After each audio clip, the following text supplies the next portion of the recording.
तो ये कहानी है एलेंसवॉर्थ शहर की, जहाँ पर हम दो आदमियों को देखते हैं। उन्होंने एलेंसवॉर्थ में एक बहुत बड़ी कब्र बनाई है। इस कब्र में उन्होंने बहुत सारे इंसानों को एक साथ दफन किया था। असल में एलेंसवॉर्थ में एक पैंडेमिक आ गई है, एक वबा आ गई है, जिसके चलते लोग बीमार होते हैं और मर जाते हैं। ये वबा तेजी से लोगों में फैल रही थी और बाकी जो लोग उसी पैंडेमिक का शिकार हुए थे, ये लोग उन सब लोगों को एक तहखाने में डाल रहे थे ताकि वहाँ रहकर ये लोग मर जाएं और वबा आगे न फैले। इसी वबा के चलते शहर के मेयर भी मर जाते हैं, जिसके मरने से पूरे शहर में परेशानी फैल जाती है। इन लोगों को अपना शहर चलाने के लिए जल्द से जल्द एक नया मेयर चाहिए था, जिसके लिए ये लोग एक जादूगर को चुनते हैं, क्योंकि उन्हें लगता था कि जादूगर अपने जादू से इन सब लोगों को सारी मुसीबतों से बचा लेगा। यहाँ तक कि इस वबा से भी सभी तो उस जादूगर हेनरी के मेयर बनने पे राजी थे, लेकिन पुराने मेयर का असिस्टेंट फ्रैंकलिन सभी लोगों से कहता है कि इस चीज का क्या सबूत है कि ये वबा हेनरी के जादू से नहीं फैली।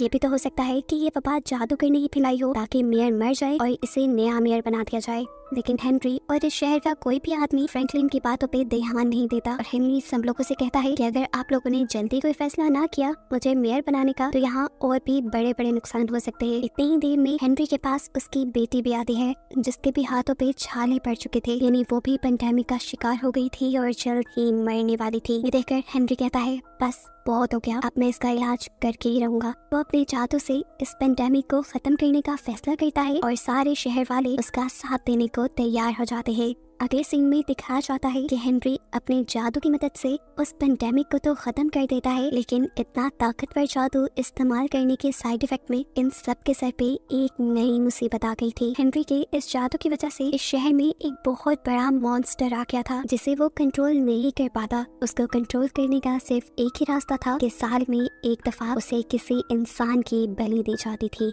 जिसे वो खाकर पूरा साल इस शहर वालों को तंग नहीं करता था। ऐसे ही हमें दिखाया जाता है कि वो मॉन्स्टर एक मासूम इंसान को मार कर खा गया, जिसे खुद गांव वालों ने एक सैक्रिफाइस के तौर पे बांध के रखा था और उसके हाथ पे खास किस्म का सिंबल भी था। खैर सीन अब बदलता है और हम जंगल में एक ग्रुप को देखते हैं। इस पूरे ग्रुप ने एलेंसवॉर्थ की कहानियां सुन रखी थी और ये लोग उस शहर को देखना चाहते थे। इनमें से एक बच्चे के हाथ में मैप भी था, जो सही रास्ता मिलने पर बहुत ही एक्साइटेड होकर आगे बढ़ जाता है, लेकिन उसकी एक्साइटमेंट उसी के ऊपर भारी पड़ गई। भागते हुए उसका पाँव एक पत्थर से टकराया और वो गिर गया। ऐसे में उसके पाँव की हड्डी टूट गई। उसकी खराब हालत को देखते हुए उसका साथी, जिसका नाम है माइक, वो उससे कहता है तुम यहाँ पर अपनी साथी के साथ आराम करो, मैं जेसिका के साथ जंगल में जाता हूँ फॉरेस्ट ऑफिसर या किसी डॉक्टर की तलाश में। तुम लोग मिलकर कोशिश करना कि हमारे वापस आने तक कोई कैंप लगा लो। माइक और जेसिका चलते चलते पहुँचते हैं एक ऐसी जगह जहाँ पर लकड़ियों के जरिए एक क्रॉस बनाया गया था और उस पर लिखा गया था कि शहर के अंदर आना मना है। माइक इसके ऊपर लिखी हुई वार्निंग पर एतबार नहीं करता और उस क्रॉस को पार कर लेता है। हालांकि जेसिका ने उसे ऐसा करने से मना भी किया था। मजबूरन अब जेसिका को भी उसी के पीछे आना पड़ा। ये लोग अब आगे बढ़ते हैं। पहले तो उन्हें इस शहर में कोई नजर नहीं आया, लेकिन फिर उन्हें एकदम से बैल बजने की आवाज आई, जो इंसानों के होने का साइन था। जबकि दूसरी तरफ हम इनके दूसरे साथी को देखते हैं, जिसका पांव टूटा था। उसे यहाँ पर एक तहखाना नजर आता है। ये वही तहखाना था जिसके अंदर मूवी के स्टार्ट में बहुत सारे इन्फेक्टेड लोगों को डाला गया था। उसके साथी उसे कहते हैं कि तुम ये तहखाना नहीं खोलो, ना जाने इसके अंदर क्या होगा। लेकिन उसे तो हर चीज जानने की जिद थी, जिसके चलते वो इस तहखाने को खोल देता है। पहले तो उसे कुछ नजर नहीं आया और जैसे ही उसने मुड़कर अपनी साथी की तरफ देखा तो दिखाया गया एक बड़े से मॉन्स्टर ने एकदम से उसे पकड़ कर निकल लिया। यानी ये लड़का मर गया। उसको मारने के बाद उसकी एक टांग मॉन्स्टर ने उसकी साथी लड़की के ऊपर फेंक दी, जिसे देखकर वो बुरी तरह डर गई।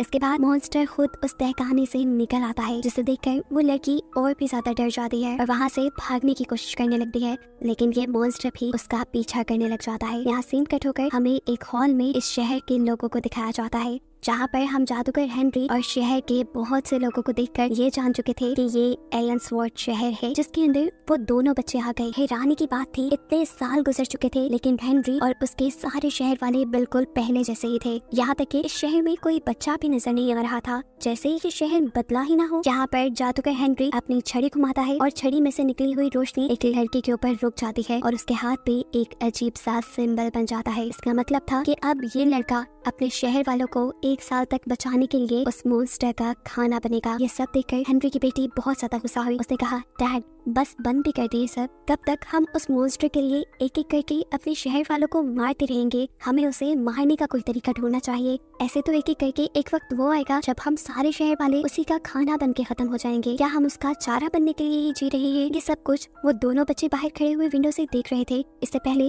कि ये बातें सुनकर वो लोग यहाँ से भाग जाते, इन दोनों को हेनरी के बॉडीगार्ड देख लेते हैं, जो इनके यहाँ से भागने के सारे इरादे फेल कर चुके हैं। सीन कट होता है और हमें जंगल में देखने को मिलता है कि उस बड़े से मॉन्स्टर ने इनकी दूसरी साथी को भी मार खाया था। जहाँ जेसिका और माइक इन दोनों बच्चों से हेनरी मिलता है और कहता है कि अगर तुमने शहर के बाहर बोर्ड पढ़ लिया था तो तुम्हें हमारे शहर एलेंसफोर्ड नहीं आना चाहिए था। हेनरी के मुंह से एलेंसफोर्ड का लफ्ज सुनते ही माइक के तो जैसे होश उड़ गए थे। उसे यकीन नहीं आ रहा था कि वो इसी शहर में आ गया है जिसके बारे में लोग कहानियां लिखा करते हैं। फिर कहानियां तो इन्होंने भी सुन रखी थी और इन्हें पता था कि अब इनकी जान खतरे में आ चुकी है। ये लोग भागने का डिसाइड करते हैं, लेकिन उससे पहले ही हेनरी के गार्ड्स इन्हें पकड़कर जेल में डाल देते हैं, जहाँ पर इन्हें दिखाई देता है वही लड़का जिसे आज सुबह हेनरी ने बलि के लिए चुना था। माइक जब उससे पूछता है कि तुम यहाँ पे क्या कर रहे हो, तब वो आदमी बताता है कि मुझे सैक्रिफाइस के लिए चुना गया है ताकि मेरे शहर के लोग 1 साल तक अमन और सुकून से रहे। ये सुनकर माइक को तो बिल्कुल एतबार नहीं हुआ था। ये बिल्कुल कहानियों जैसा था। यहाँ दूसरी तरफ हेनरी की बेटी फ्रैंकलिन से मिलती है और उससे कहती है कि आप समझाते क्यों नहीं हेनरी को?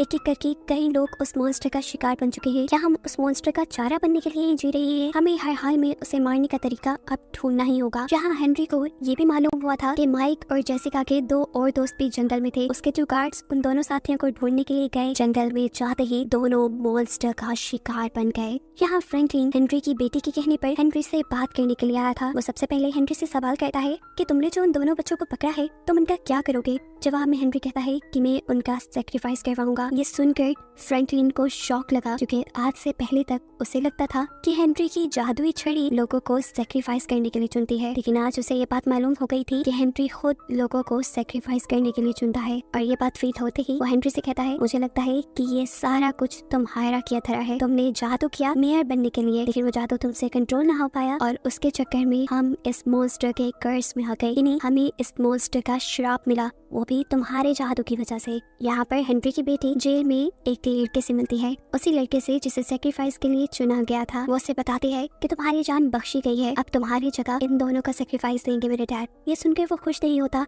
उल्टा गुस्सा हो जाता है और कहता है इसमें इनका क्या कसूर, इन बेचारों को क्यों मारा जा रहा है। इसी बात की समझ जब हेनरी की बेटी को आती है तो वो अपने डैड से लड़ने के लिए पहुंच जाती है। अपने डैड से कहती है, बस बहुत भी हो गया, आपको इतना सारा जादू आता है, क्या आप ये जादू तोड़ नहीं सकते? हेनरी उसकी बात का कोई जवाब नहीं देता और उसे यहाँ से जाने को कहता है। इस चीज पे उस लड़की को गुस्सा आ जाता है और वो जाने से पहले अपने डैड की मैजिक बुक चुरा लेती है और इसी बुक से उसे ये मालूम होता है कि ये बीमारी और किसी की नहीं बल्कि उसके डैड की ही फैलाई हुई थी। यहाँ सीन कट होकर हमें दिखाया जाता है कि सैक्रिफाइस का निशान अब उस लड़के के हाथ से खत्म होकर माइक के हाथ पे आ गया था, इसलिए उसे सैक्रिफाइस के लिए ले जाया जाता है, जिसकी वजह से दूसरा लड़का बहुत ज्यादा नाराज था। माइक के जाने से खतरे में देखकर जेसिका भी रोने लगी थी, क्योंकि आज माइक मरा है तो कल को उसने मरना था। गांव वाले माइक को ले जाकर उसी लकड़ी के क्रॉसफिक्स पे लटका देते हैं, लेकिन उसकी किस्मत अच्छी थी क्योंकि सच जानने के बाद हेनरी की बेटी सबसे पहले जेल में आकर अपने दोस्त और जेसिका को छुड़वाती है और फिर ये सब मिलकर माइक को बचाने के लिए निकल जाते हैं। मॉन्स्टर अब उसके बिल्कुल सामने था। इससे पहले कि वो माइक को खा लेता, ये लोग माइक को जंजीरों से उतारकर सब यहाँ से भाग जाते हैं। जब तक मॉन्स्टर इस क्रॉसफिक्स के करीब आता है तो अपने शिकार को यहाँ ना पाकर वो बहुत ही ज्यादा गुस्से में आ चुका था और उसके गुस्से का मतलब था कि अब वो इस पूरे शहर को तबाह कर देगा, इस पूरे शहर को खा जाएगा।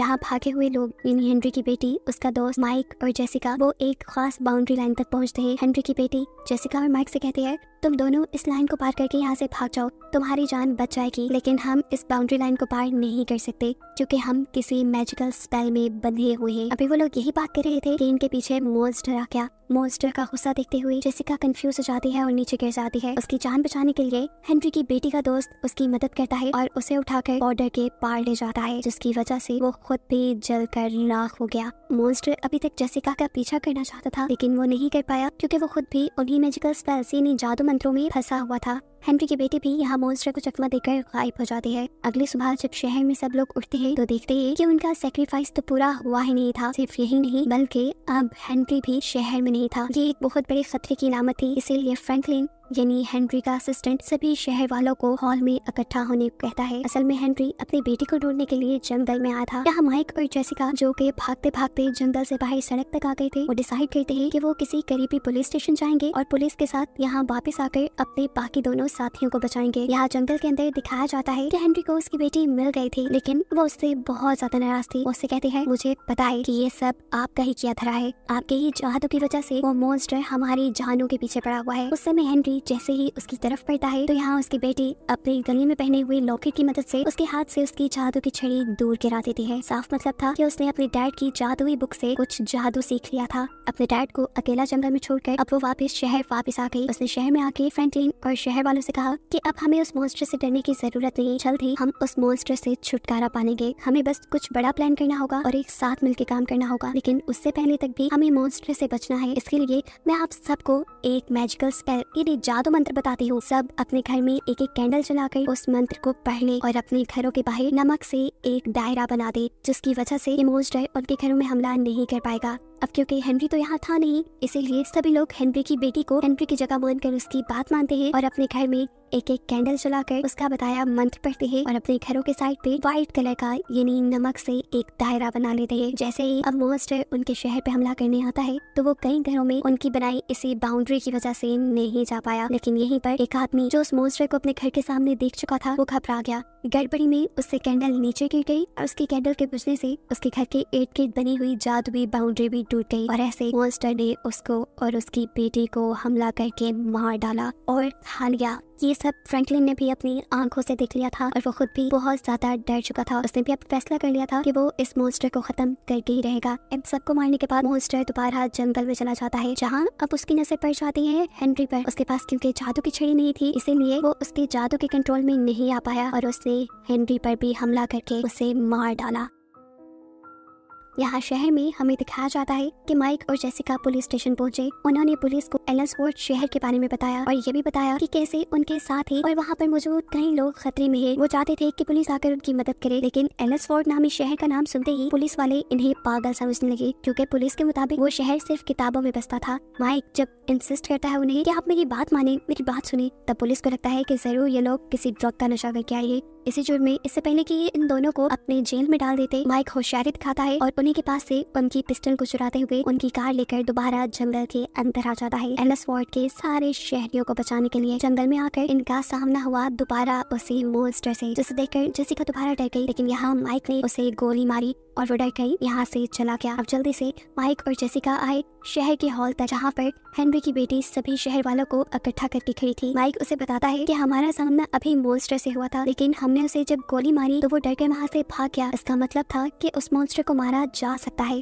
हेनरी की बेटी भी कहती है, हाँ उसे मारा जा सकता है अगर हम सब लोग एक दूसरे का साथ दें। इतने सालों तक मेरे डैड ने आप सबको डरा कर रखा, पर अब नहीं। मैंने अपनी डैड की बुक से बहुत सा जादू सीख लिया है। उस जादू और आप सब लोगों की मदद से मैं उस मॉन्स्टर को मार दूंगी। ये सब लोग उसकी मदद करने के लिए मान जाते हैं और फिर एक प्लान बनाते हैं, जिसके चलते इन्होंने मॉन्स्टर के लिए कुछ ट्रैप बनाए थे और एक साथ मॉन्स्टर पे हमला करने की ठानी थी। सिर्फ बंदूक की गोलियों से ही उस मॉन्स्टर को नहीं मारा जा सकता था, क्योंकि वो जादू से बना था, तो जादू से भी वार करना जरूरी था। और जादू बनाने के लिए हेनरी की बेटी पहले उसकी गुफा में जाकर उसका टूटा हुआ नाखून चुरा लाती है, जिसके काफी सारे हिस्से उसने अपने लॉकेट में डाल दिए, जिस लॉकेट में उसने अपना जादू बंद किया था। अगले सीन में दिखाया जाता है कि सब लोगों ने माइक को क्रूसीफिक्स से बांधा हुआ है मॉन्स्टर का सेक्रीफाइस देने के लिए। ये सब असल में उसके लिए एक ट्रैप था। मॉन्स्टर जब उसे देखकर खुशी से खाने के लिए आया तो वो भी इनकी चाल समझ गया। जमीन पे मौजूद उसे ट्रैप का पता चल गया, जिसको पार करते हुए अब वो माइक तक आ गया। इससे पहले कि वो माइक को मार देता, माइक उसे अपनी गन से शूट कर देता है। ऐसे में वो मॉन्स्टर जैसे ही पीछे होता है तो उसका पाँव भी ट्रैप में फंस जाता है। मॉन्स्टर को थोड़ा सा ही कमजोर होते देखकर यहाँ पे मौजूद सभी लोग अपने तीर और बंदूकों से उसके ऊपर हमला शुरू कर देते हैं और इन सारे हमलों से वो मॉन्स्टर और भी ज्यादा गुस्सा हो जाता है। इन सारे हमलों के साथ साथ हेनरी की बेटी को अपने जादू का हमला भी करना था, लेकिन इस हमले में उसने थोड़ा टाइम लगा दिया, जिसके चलते मॉन्स्टर ने अपनी सारी जंजीरें तोड़वा ली और एक एक करके इन लोगों को मारने लगा। सब लोगों को खतरे में देखकर माइक सभी लोगों को जंगल की तरफ भागने को कहता है। सभी लोग जब जंगल की दूसरी तरफ भागते हैं तो माइक और जेसिका जंगल की दूसरी तरफ भागने लग जाते हैं। भागते भागते इन्होंने वो लाइन क्रॉस कर ली जो लाइन ये मॉन्स्टर नहीं क्रॉस कर सकता था। ये मैजिकल बाउंड्री थी। इसी चीज का फायदा उठाते हुए माइक बाउंड्री की दूसरी तरफ ही रहकर उस मॉन्स्टर के ऊपर गोलियां चलाता है। इतनी देर में यहाँ पर हेनरी की बेटी इन्हीं होप भी आ जाती है और अपने लॉकेट को पकड़कर एक मैजिकल स्पेल बोलते हुए एक बड़ा सा जादुई हमला इस मॉन्स्टर के ऊपर करती है, जिसकी वजह से वो मॉन्स्टर जलकर मर जाता है। और इस मॉन्स्टर के मरते ही हम देखते हैं कि एलिस वार्ड में मौजूद सभी शहरी भी इसी तरह जलकर मारे जाने लगे थे। असल में ये सब लोग भी हेनरी की जादू की वजह से एक टाइम लूप में फंस गए थे। इस टाइम लूप में फंसने की वजह से इनका टाइम बदला ही नहीं, ना टाइम बदला ना इनके शहर में कुछ और बदला। काफी सालों से ये ऐसे ही जिंदगी गुजारते रहे। इनके पास कोई बच्चे भी नहीं हुए। आम इंसानों से इन्होंने कहीं ज्यादा जिंदगी गुजार ली थी। इसीलिए जैसे ही वो मॉन्स्टर मरा, इनका कर्ज भी खत्म हो गया, टाइम लूप भी खत्म हुआ और ये सारे इंसान भी जलकर मारे गए। अब एलिस वार्ड के सारे लोगों के मरते ही जैसे एलिस वार्ड शहर भी खत्म हो गया और उसका नाम बस अब किताबों में ही मिलेगा। यही बताते हुए ये कहानी यहाँ खत्म हो जाती है।